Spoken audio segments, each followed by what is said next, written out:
To food ഇൻഷി. ഞാനിതേ ഒരു കക്കരി എടുത്ത് വെച്ചിട്ടുണ്ട്. ഇത് വെച്ചിട്ട് നമുക്കൊരു ജ്യൂസ് അടിച്ചാൽ കക്കരിക്ക,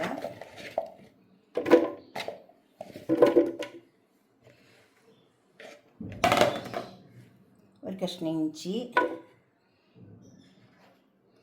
കുറച്ച് പുതിന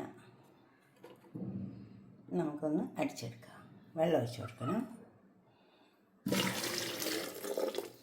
ഒരു കപ്പ് വെള്ളം ഒഴിച്ച് കൊടുത്തിട്ടുണ്ട്. ഒരു കക്കിരിയുള്ളൂ.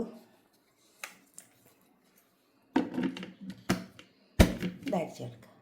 അതുപോലെ തന്നെ ഇതൊരു പപ്പായ, നമ്മൾ വീട്ടിൽ തന്നെ ഉണ്ടായ പപ്പായാണ്. അപ്പോൾ അതിന് കുറേ കുരു ഉണ്ടാവും. നമ്മൾ പുറത്തുനിന്ന് വാങ്ങുന്നതിന് കുരു ഉണ്ടാവില്ല. കക്കിരി നമുക്ക് അരിച്ചെടുക്കാം. ഇത് ഒന്ന് സ്മൂതി അടിച്ചെടുക്കാം. അതുകൊണ്ട് നല്ലൊരു സ്മൂതി അടിച്ചെടുക്കാം.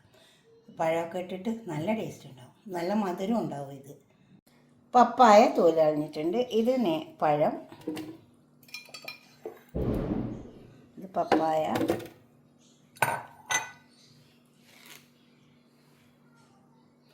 ഡേറ്റ്സ് 2-3 ഡേറ്റ്സ് എടുത്താൽ മതി. കപ്പ് പാൽ, നല്ല സ്മൂതി അടിച്ചെടുക്കാം. നമുക്ക് ഇത് കൂട്ടിക്കൊടുക്കാം. ഇത് അടിച്ചെടുക്കാം. കക്കിരി ഒന്ന് അരിച്ചെടുക്കാം. ഒരു നുള്ളി ഉപ്പിട്ട് കൊടുക്കാം.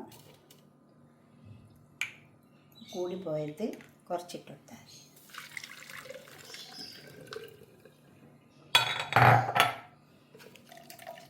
നന്നായി സ്ട്രെയിൻ ചെയ്തെടുക്കുക.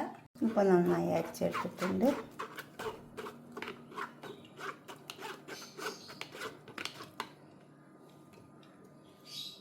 ഇപ്പോൾ നമ്മളെ കക്കിരിൻ്റെ ജ്യൂസ് നന്നായി അരിച്ചെടുത്തിട്ടുണ്ട്.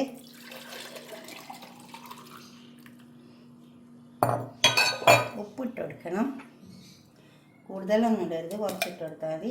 കുറച്ച് ചെറുനാരങ്ങ നീര് ഒഴിച്ച് കൊടുത്താൽ അത് നല്ല ടേസ്റ്റ് ഉണ്ടാവും കുടിക്കാൻ കേട്ടോ. നമ്മളെ